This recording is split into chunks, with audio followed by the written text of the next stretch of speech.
এখানে কতদিন আগেই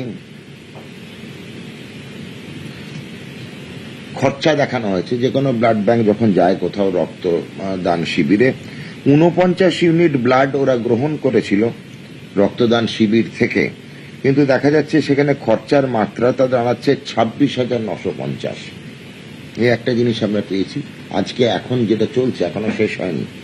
কিন্তু সংবাদ মাধ্যম থেকে আমি এত ফোন পাচ্ছি যে আমি দৈনন্দিন স্বাস্থ্য ভবন বা স্বাস্থ্য দপ্তরে কাজ করতে পারছি না, তো সেই জন্যই ভাবলাম যে সাংবাদিকদের ডেকে নেওয়াই ভালো। প্রথম জিনিস হচ্ছে 49টি ইউনিট রক্ত যেখান থেকে গ্রহণ করেছিল এই ব্লাড ব্যাংক, যেখানে বেসরকারি প্রতিষ্ঠান, যেখানে এখন চলছে এই রেটটি কিন্তু এখনো চলছে, সেখানে 26,950 খরচা হয়েছে, যেটা অত্যাধিক। খবরে পাওয়া গেছে, মৌখিক এখনো কিন্তু কনফার্ম করতে পারিনি, যেখানে কুপন সিস্টেম দেওয়া হয়েছিল ব্লাড ব্যাংকের তরফ থেকে যারা রক্তদান করেছে, এবং সেই কুপন সিস্টেমের প্রেসার কুকার, পেডেস্টাল ফ্যান ইত্যাদি কুপনের মাধ্যমে যারা রক্তদান করেছিল গিফট হিসেবে দেওয়া হয়েছিল। কিছু কিছু দেওয়া যাচ্ছে যে অর্গানাইজার, যেমন শ্যামপুকুর স্ট্রিট সার্বজনীন দুর্গোৎসব কমিটি, কিছু কিছু জায়গায় আমরা নথিতে পাচ্ছি যে ফ্রি বলে লেখা আছে, তাতে লেখা আছে যে Sujit Bose free, Tapas Chatterjee free, Somshankar Raut free. তো এই রাজনৈতিক ব্যক্তিত্ব যারা আছে একই নামের, হতে পারে তারা, নাও হতে পারে তারা, কিন্তু তাদের সম্বন্ধে ফ্রি জিনিসটা কি, তাদের জন্য কি দেওয়া হচ্ছে, সেগুলো আমাদের চিন্তার ব্যাপার। থ্যালাসেমিয়া রোগীদের জন্য আমরা বেশিরভাগ এক্সপেক্ট করি, থ্যালাসেমিয়া রোগীরা প্রায়ই রক্ত গ্রহণ করেন, রক্ত ট্রান্সফিউশনের দরকার হয়। আমরা সব ব্লাড ব্যাংকের সরকারি বেসরকারিকে বলা হয় যে থ্যালাসেমিয়া রোগীদের জন্য রক্তটা যেন যতটা কম পয়সায় দেওয়া হয়, কিন্তু এখানে দেখা যাচ্ছে তাদের জন্য 1400 টাকায় রক্ত দেওয়া হয়েছিল। ইন্ডিভিজুয়াল ব্যাগ মাপ নিয়ে দেখা যাচ্ছে যে 25% করে বেশি রক্ত নেওয়া হয়েছে তাদের কাছ থেকে। ইউজুয়ালি আমরা যে রক্তটা নিই তার থেকে 25% বেশি রক্ত নেওয়া হয়েছে। 250 বা 350 ml রক্তের জায়গায় তার থেকেও কিন্তু বেশি নেওয়া হয়েছে। এবার এই যে রক্তের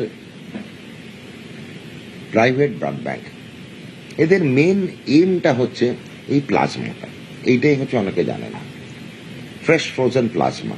কেন এই প্লাজমাটাই হচ্ছে আলটিমেটলি বিক্রি করতে পারেন ওরা আইনসম্মতভাবে।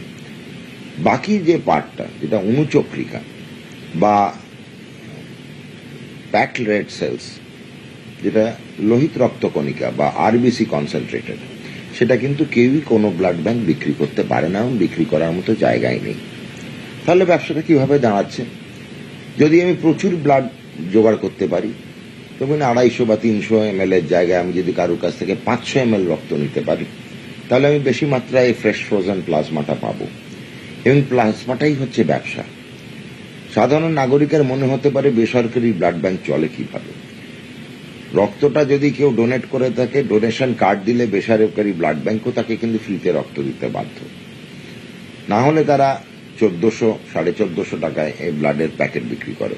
তা থেকে খুব একটা মুনাফা হয় না, তার কারণ ব্লাডের প্যাকেট তার দাম আছে, ব্লাডেরকে প্রিজার্ভ করা তার দাম আছে, এতগুলো কর্মচারীকে রাখা তার দাম আছে, ব্লাড রক্তদান শিবির অবধি পৌঁছানো, রক্তদান শিবির থেকে রক্ত নিয়ে আসা, ডাক্তারবাবু রাখা, ডাক্তারবাবুদের সেই সময় সেই মতো পারিশ্রমিক দেওয়া, প্লাস খাবারের প্যাকেট দেওয়া।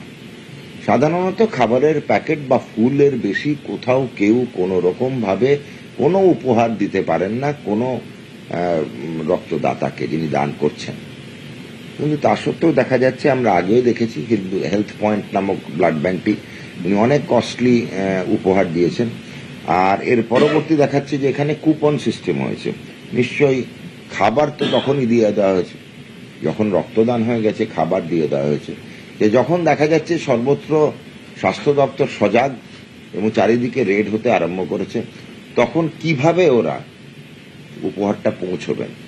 সুতরাং সামনে উপহার দেওয়া বন্ধ হয়ে গেল, তৈরি শুরু হয়ে গেল উপহারে চুপচাপ কুপন দেওয়ার কাজ। সেই কুপনগুলো পরবর্তীকালে রক্তদান হওয়ার পরে পরের দিন বা তারপরের দিন তারা ব্লাড ব্যাংক থেকে কালেক্ট করা শুরু করেছে। আমাদের কাছে নির্ভরযোগ্য সূত্রের খবর আছে যে এই ব্লাড ব্যাংকটি প্রেসার কুকার দিচ্ছিলেন গোপনে। একটি প্রেসার কুকারের দাম তো প্রায় 1000 টাকা, তার নিচে প্রায় হয় না। যেখানে রক্ত দিয়ে কেউ 1000 টাকা মতো প্রেসার কুকার পায়, সেখানে স্বভাবতই তারা বেশি লোকজন রক্তদান করা শুরু করবে। প্রথম যেটা হচ্ছে আমাদের বলা যে এই ফ্রেশ ফ্রোজেন প্লাজমাটার জন্যই এটা প্রত্যেক রক্তদাতার কাছ থেকে তার আইন মাফিক যেটুকু নেওয়া উচিত তার থেকে পিআরবিসি 500 থেকে 400 ml 400 to 500 ml রক্ত তারা নিয়েছে এবং 25% এক্সট্রা ব্লাড নিয়েছে। তার কারণ হচ্ছে তাতে বেশি মাত্রায় তারা ফ্রেশ ফ্রোজেন প্লাজমা পাবে। এই ফ্রেশ ফ্রোজেন প্লাজমাটা বিভিন্ন জায়গায় বিভিন্ন কোম্পানিতে ওরা সেল করতে পারে, সেটা আইনসম্মত এবং সেখানেই মুনাফাটা থাকে। এই ফ্রেশ ফ্রোজেন প্লাজমার ব্যবসার জন্যই এক একটি রক্তদাতার কাছ থেকে বেশি মাত্রায় রক্ত সংগ্রহ করেছেন, তারা বেশি মাত্রায় উপহার দিয়েছেন। আর এই যে 49টি রক্ত প্যাকেট নেওয়া হয়েছিল তাতে 25,000 প্রায় 27,000 টাকার খরচা। তার মানে ব্যাগ পিছু কত খরচা আপনারা ভেবে দেখুন। কখনো হতে পারে না এই খরচাটা আপনারা যারা দেখিয়েছেন। 50টি প্যাকেট রাফলি 50 নয়, তাতে 27,000 টাকার খরচা কি করে হলো আমাদের সেটা সন্দেহের অবকাশ রয়েছে। যে অবস্থা দাঁড়াচ্ছে, আমরা প্রচুর ব্লাড ব্যাংকের বিরুদ্ধে প্রচুর অনেক কিছু আমরা বেসরকারি যেগুলো আছে সেগুলোর সম্বন্ধে আমরা যা যা তথ্য পাচ্ছি, যা যা প্রমাণ পাচ্ছি নির্ভরযোগ্য সূত্রে, এবং আমরা ধারাবাহিকভাবে লেগে আছি। এই জিনিস কোনোদিন পশ্চিমবঙ্গে কোনো সময় কোনোভাবেই কোন স্বাস্থ্য দপ্তর এতদিন অবধি যারা আধিকারিক ছিলেন বা যারা চালিয়েছিলেন প্রশাসন, তারা কিন্তু এই ব্যাপারে নজরদারি করেনি।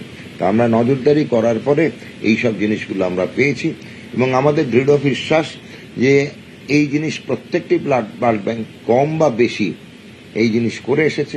আমরা একটি ব্লাড ব্যাংকে পুরোপুরিভাবে বন্ধ করে দিতে বাধ্য হলাম।